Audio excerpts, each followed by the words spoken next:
آپ نے اکثر کسی کلاس روم میں، چاہے وہ مدرسہ ہو یا اسکول ہو، اس طرح کا ماحول دیکھا ہوگا کہ ایک استاد کے ہاتھ میں ڈنڈا ہے اور ان کے سامنے بچہ اس طرح بیٹھا ہوا ہے قرآن پاک لے کر، اور اس نے سبق سنانا ہے۔ یہ مائنڈ سیٹ تو غلط ہے ہی، لیکن میں آپ سے ایک سوال پوچھنا چاہتا ہوں کہ آپ کا بچہ ایک مدرسہ میں یا ایک اسکول میں، آپ کو کیا لگتا ہے وہ کیا سیکھنے جاتا ہے؟ کیا وہ صرف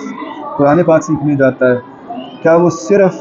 وہاں پر پڑھنے جاتا ہے؟ تو یقیناً آپ کہیں گے نہیں، ہمارا بچہ اسکول کے اندر اور مدرسہ کے اندر ایک کامیاب انسان بننا سیکھ رہا ہے۔ تو آپ خود سوچیں کہ جب ایک بچہ اپنے استاد کو دیکھے گا کہ اس کے ہاتھ میں اس طرح اتنا موٹا ڈنڈا ہے اور استاد نے اس طرح اس کو اپنی کلاس میں بٹھایا ہوا ہے،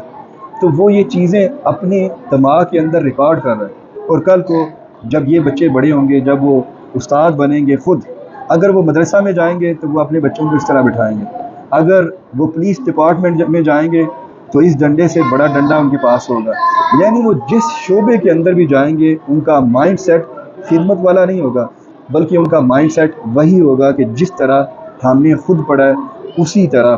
ہم نے اپنے بچوں کو بھی پڑھانا ہے۔ اجالا انٹرنیشنل کے زیر اہتمام یہ جو دو ادارے ہیں، اسرار العلوم کیمپس اور اجالا انٹرنیشنل انگلش اسکول، الحمدللہ ہم ان غلط چیزوں سے، جس میں یہ ڈنڈا کا استعمال ہے اور بچوں کے اوپر غیر ضروری بوجھ ہے، اس کو یکسر تبدیل کر چکے ہیں، اور ہم یہ چاہتے ہیں کہ آپ کے بچے بھی ایک ایسے ماحول کے اندر قرآن پاک حفظ کریں اور اسکول کی تعلیم حفظ کریں جہاں پہ آپ کے بچوں کو خوف نہیں ہو بلکہ آپ کے بچوں میں ایک شوق ہو کہ ہم نے قرآن پاک حفظ کرنا ہے۔ اگر آپ اپنے بچوں کو یہاں پر ایڈمیشن دلوانا چاہتے ہیں تو آپ نے یہ نمبر نوٹ کر لینا ہے 0300 9494 520، اور یہ گاؤں باگڑیاں والا، تحصیل کھاڑیاں، ضلع گجرات، پاکستان میں موجود ہے۔ شکریہ۔